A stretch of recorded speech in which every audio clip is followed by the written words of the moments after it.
by H.G. Wells.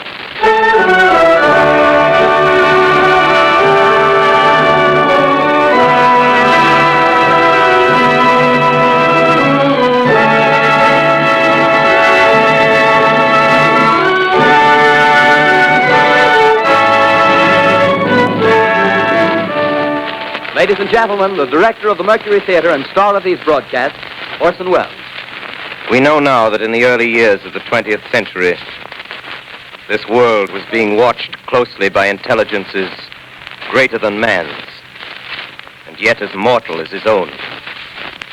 We know now that as human beings busied themselves about their various concerns, they were scrutinized and studied, perhaps almost as narrowly as a man with a microscope might scrutinize the transient creatures that swarm and multiply in a drop of water.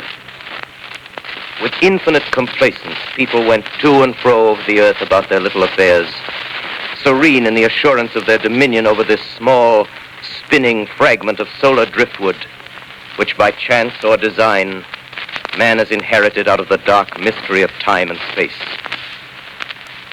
Yet across an immense ethereal gulf, minds that are to our minds as ours are to the beasts in the jungle, intellects vast, cool, and unsympathetic, regarded this earth with envious eyes and slowly and surely drew their plans against us.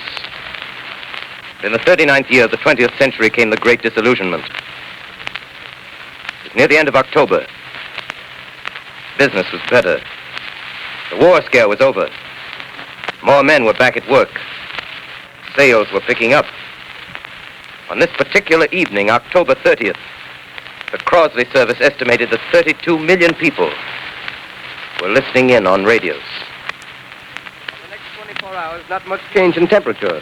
A slight atmospheric disturbance of undetermined origin is reported over Nova Scotia, causing a low-pressure area to move down rather rapidly over the northeastern states, bringing a forecast of rain accompanied by winds of light gale force. Maximum temperature 66, minimum 48. This weather report comes to you from the Government Weather Bureau. We take you now to the Meridian Room in the Hotel Park Plaza in downtown New York, where you will be entertained by the music of Raymond Raquello and his orchestra.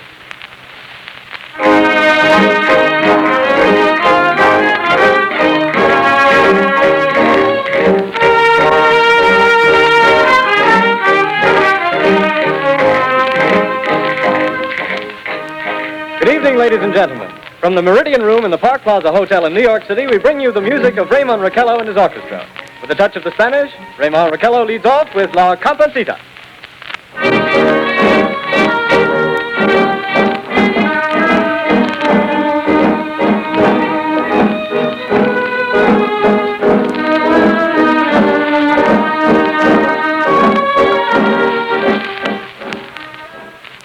Ladies and gentlemen, we interrupt our program of dance music to bring you a special bulletin from the Intercontinental Radio News.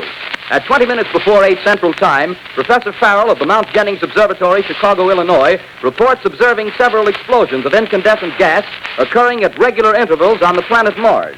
The spectroscope indicates the gas to be hydrogen and moving toward the Earth with enormous velocity. Professor Pearson of the observatory at Princeton confirms Farrell's observation and describes the phenomenon as, quote, like a jet of blue flame shot from a gun, unquote. We now return you to the music of Raymond Raquello, playing for you in the Meridian Room of the Park Plaza Hotel, situated in downtown New York.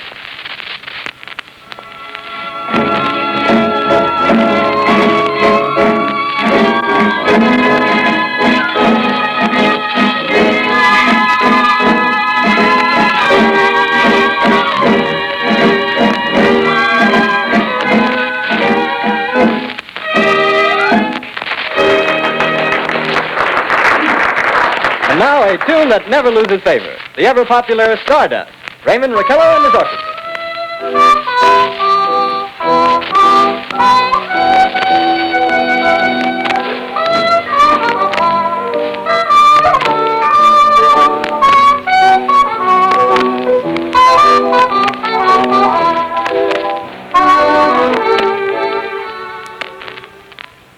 Ladies and gentlemen, following on the news given in our bulletin a moment ago, the Government Meteorological Bureau has requested the large observatories of the country to keep an astronomical watch on any further disturbances occurring on the planet Mars. due to the unusual nature of this occurrence, we have arranged an interview with the noted astronomer, Professor Pearson, who will give us his views on this event. In a few moments, we will take you to the Princeton Observatory at Princeton, New Jersey. We return you until then to the music of Raymond Raquello and his orchestra.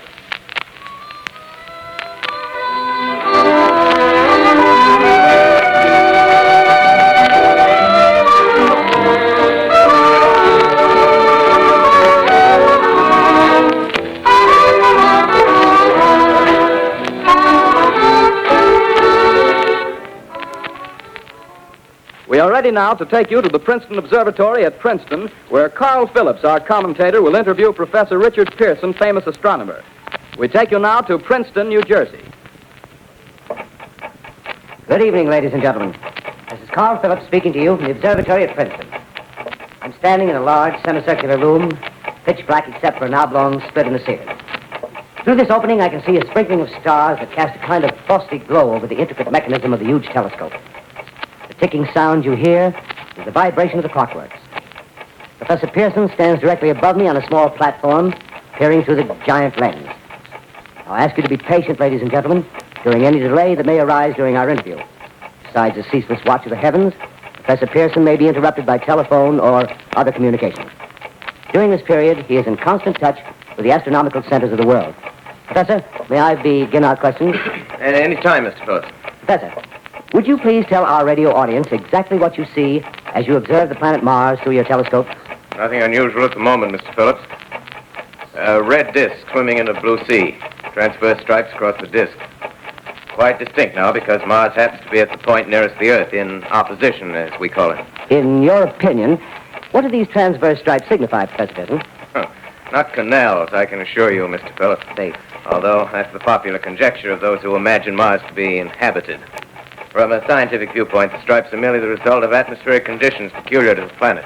Then you're quite convinced, as a scientist, that living intelligence as we know it does not exist on Mars? I should say the chances against it are 1,000 to 1. And yet, how do you account for these gas eruptions occurring on the surface of the planet at regular intervals?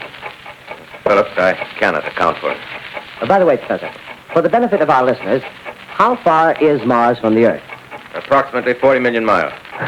Well, that seems a safe enough distance. Thank you. Just a moment, ladies and gentlemen. Someone has just handed Professor Pearson a message. While he reads it, let me remind you that we are speaking to you from the observatory in Princeton, New Jersey, where we are interviewing the world-famous astronomer, Professor Pearson. One moment, please. Professor Pearson has passed me a message which he has just received. Professor, may I read the message to the listening audience? Certainly, Mr. Phillips. Ladies and gentlemen, I shall read you a wire addressed to Professor Pearson from Dr. Gray of the Natural History Museum, New York. Quote, 9:15 p.m. Eastern Standard Time. Seismograph registered shock of almost earthquake intensity occurring within a radius of 20 miles of Princeton. Please investigate. Signed, Lloyd Gray, Chief of Astronomical Division. Unquote. Professor Pearson, could this occurrence possibly have something to do with the disturbances observed on the planet Mars? Hardly, Mr. Phillips. This is probably a meteorite of unusual size, and its arrival at this particular time is merely a coincidence. However, we shall conduct a search as soon as daylight permits. Thank you, Professor. Ladies and gentlemen, for the past 10 minutes, we've been speaking to you from the observatory at Princeton, bringing you a special interview with Professor Pearson, noted astronomer. This is Carl Phillips speaking. We are returning you now to our New York studio.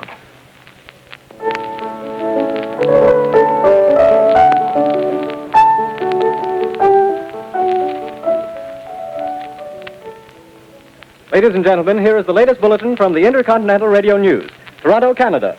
Professor Morse of Macmillan University reports observing a total of 3 explosions on the planet Mars between the hours of 7:45 p.m. and 9:20 p.m. Eastern Standard Time. This confirms earlier reports received from American observatories. Now, nearer home, comes a special bulletin from Trenton, New Jersey.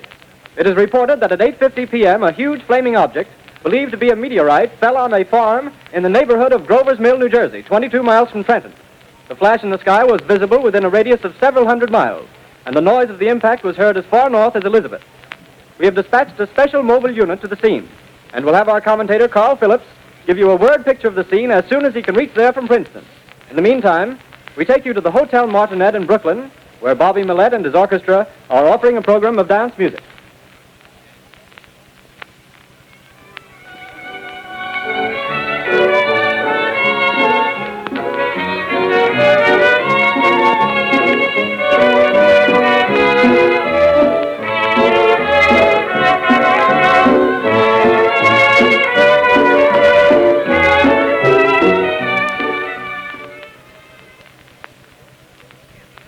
now to Grover's Mill, New Jersey.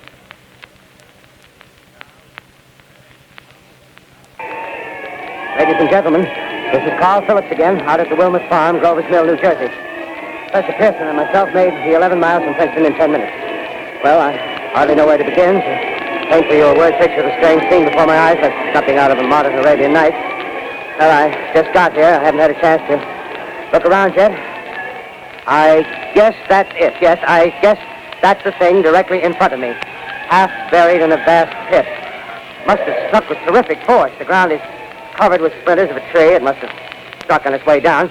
But I can see the object itself doesn't look very much like a meteor. At least not the meteors I've seen. It looks more like a huge cylinder. Has a diameter of, what would you say, Professor Pearson? What's that?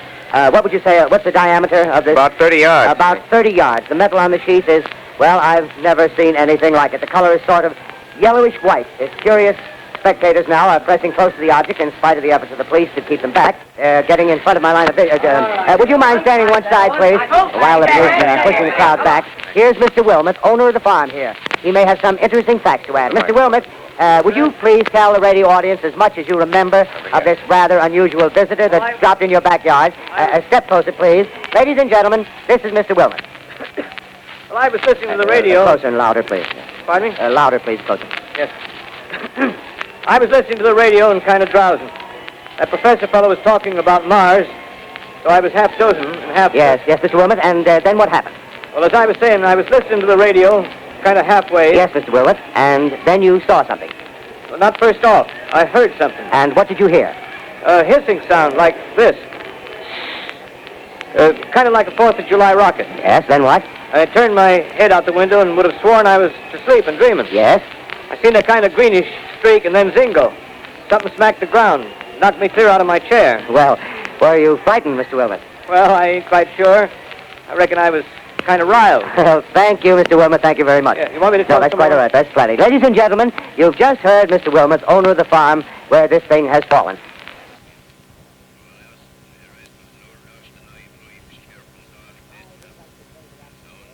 I wish I could convey the atmosphere, the background of this fantastic scene. Hundreds of cars are parked in a field in back of us, and the police are trying to rope off the roadway leading into the farm, but it's no use. They're breaking right through. The car's headlights throw an enormous spotlight on the pit where the object's half buried.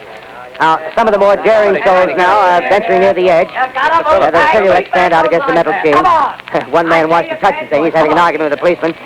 Now, the policeman wins. Now, ladies and gentlemen, there's something I haven't mentioned in all this excitement, but it's becoming more distinct. Perhaps you've caught it already on your radio. Listen, please. Do you hear it? It's a curious humming sound that seems to come from inside the object. Right. I'll move the microphone nearer. Here. Now, we're not more than 25 feet away. Can you hear it now? Professor Pearson. Yes, Mr. Can you tell us the meaning of that scraping noise inside the thing? Possibly the unequal cooling of its surface. I say, do you still think it's a meteor, Professor? I don't know what to think. The metal casing is definitely extraterrestrial. Not found on this Earth. Friction with the Earth's atmosphere usually tears holes in a meteorite. This thing is smooth, and you can see its cylindrical Just a minute. shape. Something's happening. Ladies and gentlemen, this is terrific. This end of the thing is beginning to flake off. The top is beginning to rotate like a screw, and the thing must be hollow. He's moving! Keep back there! Keep back there! Keep those men back! Keep back there! Keep those idiots back! Ladies, off! The top's loose! Look out there! Stand back! ladies and gentlemen, this is the most terrifying thing I've ever witnessed. Wait a minute. Someone crawling someone or something. I can see turning out of that black hole two luminous discs. And the eyes, it might be a face, might be almost... Good heavens, something wriggling out of the shadow like a gray snake. Now it's another one, and another one, and another one. They look like tentacles to me. Oh, yeah, I can see the thing's body. Now it's large, as large as a bear. It glistens like wet leather, but that face, ladies and gentlemen, it's indescribable. I can hardly force myself to keep looking at it. It's so awful. The eyes are black, and they gleam like a serpent. The mouth is kind of V-shaped with saliva dripping from its rimless lips. It seems to quiver and pulsate, and the monster, or whatever it is, can hardly move. It seems weighed down by possibly gravity or something. The thing's rising up now, and the crowd falls back. There's seen plenty. The most extraordinary experience, ladies and gentlemen. I can't find words. Well, I'll pull this microphone with me as I talk. I'll have to stop the description until I can take a new position. Hold on, will you, please? I'll be right back in a minute.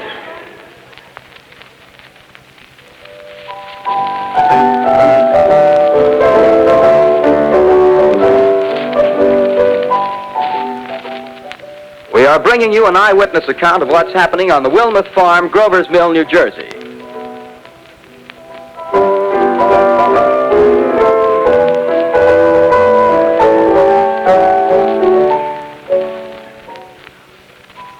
We now return you to Carl Phillips at Grover's Mill. Ladies and gentlemen, am I on? Ladies and gentlemen, here I am, back of a stone wall that adjoins Mr. Wilmuth's garden. From here, I get a sweep of the whole scene. I'll give you every detail as long as I can talk and as long as I can see. More state police have arrived. They're drawing up a cordon in front of the pit. About 30 of them. No need to push the crowd back now. They're willing to keep their distance. The captain's conferring with someone. Can't quite see who. Ah, yes, I believe it's Professor Pearson. Yes, it is. Now they've parted, and the professor moves around one side, studying the object, while the captain and two policemen advance with something in their hands. I can see it now. It's a white handkerchief tied to a pole. Flag of truce. If those preachers know what that means, what anything means. Wait a minute, something's happening. Humped shape is rising out of the pit. I can make out a small beam of light against a mirror. What's that? There's a jet of flame springing from the mirror, and it leaps right at the advancing men. It strikes them head on. Lord, they're turning into flames. Now the whole field's caught up by the woods, the barns, the gas tanks of the automobiles spreading everywhere. It's coming this way now, about 20 yards to my right.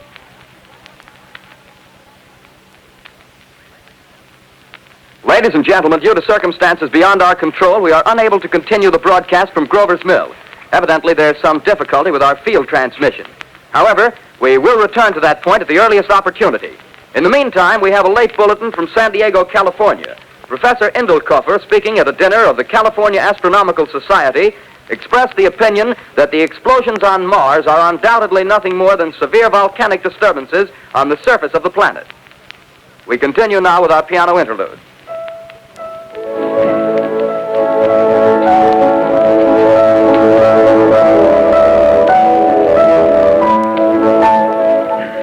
Ladies and gentlemen, I've just been handed a message that came in from Grover's Mill by telephone. Just one moment, please. At least 40 people, including 6 state troopers, lie dead in a field east of the village of Grover's Mill, their bodies burned and distorted beyond all possible recognition. The next voice you hear will be that of Brigadier General Montgomery Smith, commander of the state militia at Trenton, New Jersey. I have been requested by the governor of New Jersey to place the counties of Mercer and Middlesex as far west as Princeton and east to Jamesburg under martial law. No one will be permitted to enter this area except by special pass issued by state or military authorities. 4 companies of state militia are proceeding from Trenton to Grover's Mill and will aid in the evacuation of homes within the range of military operations. Thank you. You have just been listening to General Montgomery Smith, commanding the state militia at Trenton.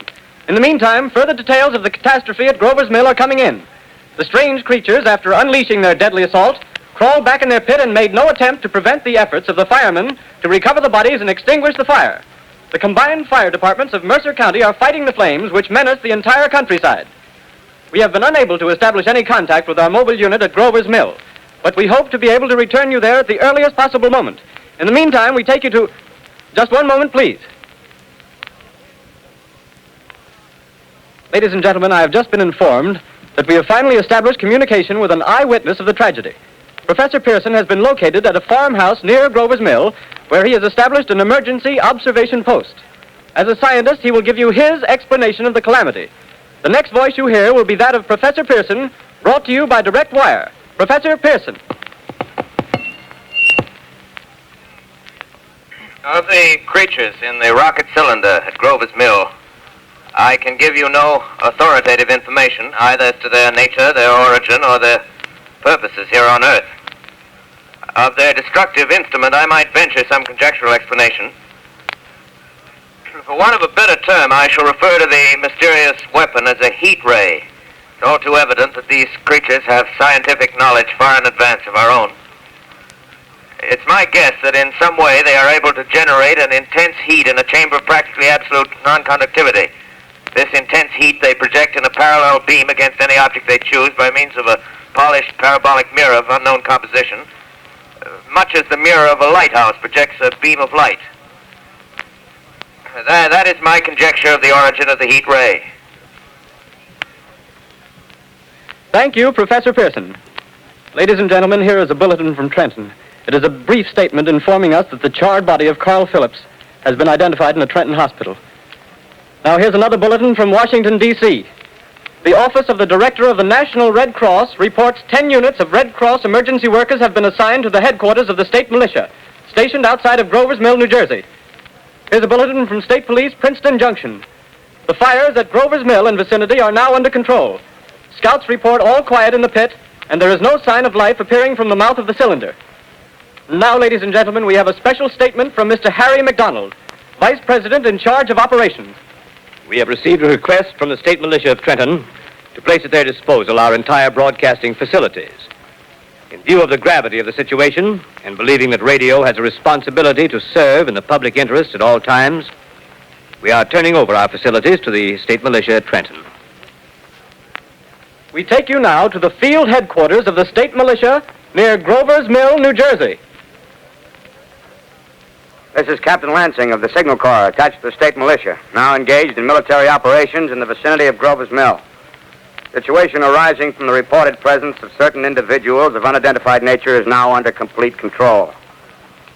The cylindrical object, which lies in a pit directly below our position, surrounded on all sides by 8 battalions of infantry, without heavy field pieces, but adequately armed with rifles and machine guns. All cause for alarm, if such cause ever existed, is now entirely unjustified. Things, whatever they are, do not even venture to poke their heads above the pit. I can see their hiding place plainly in the glare of the searchlights here. With all their reported resources, these creatures can scarcely stand up against heavy machine gun fire. Anyway, it's an interesting outing for the troops. I can make out their khaki uniforms crossing back and forth in front of the lights. Looks almost like a real war. There appears to be some slight smoke in the woods bordering the Millstone River, probably fire started by campers. Well, we ought to see some action soon. One of the companies is deploying on the left flank. A quick thrust and it'll all be over. Now, wait a minute, I see something on top of the cylinder. No, it's nothing but a shadow.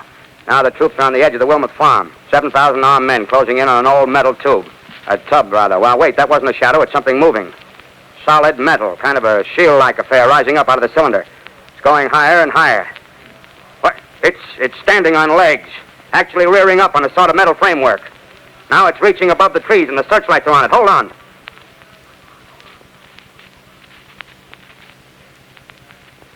Ladies and gentlemen, I have a grave announcement to make. Incredible as it may seem, both the observations of science and the evidence of our eyes lead to the inescapable assumption that those strange beings who landed in the Jersey farmlands tonight are the vanguard of an invading army from the planet Mars. The battle which took place tonight at Grover Mills has ended in one of the most startling defeats ever suffered by an army in modern times. 7,000 men armed with rifles and machine guns pitted against a single fighting machine of the invaders from Mars. 120 known survivors. The rest strewn over the battle area from Grover's Mill to Plainsboro, crushed and trampled to death under the metal feet of the monster, or burned to cinders by its heat ray. The monster is now in control of the middle section of New Jersey and has effectively cut the state through its center. Communication lines are down from Pennsylvania to the Atlantic Ocean. Railroad tracks are torn and service from New York to Philadelphia discontinued, except routing some of the trains through Allerton and Phoenixville. Highways to the north, south, and west are clogged with frantic human traffic. Police and army reserves are unable to control the mad flight. By morning, the fugitives will have swelled Philadelphia, Camden, and Trenton, it is estimated, to twice their normal population. Martial law prevails throughout New Jersey and eastern Pennsylvania. At this time, we take you to Washington for a special broadcast on the national emergency. The Secretary of the Interior. Citizens of the nation, I shall not try to conceal the gravity of the situation that confronts the country, nor the concern of your government in protecting the lives and property of its people. However, I wish to impress upon you, private citizens and public officials, all of you, the urgent need of calm and resourceful action. Fortunately, this formidable enemy is still confined to a comparatively small area, and we may place our faith in the military forces to keep them there. In the meantime, placing our faith in God, we must continue the performance of our duties, each and every one of us, so that we may confront this destructive adversary with a nation united, courageous, and consecrated to the preservation of human supremacy on this earth. I thank you.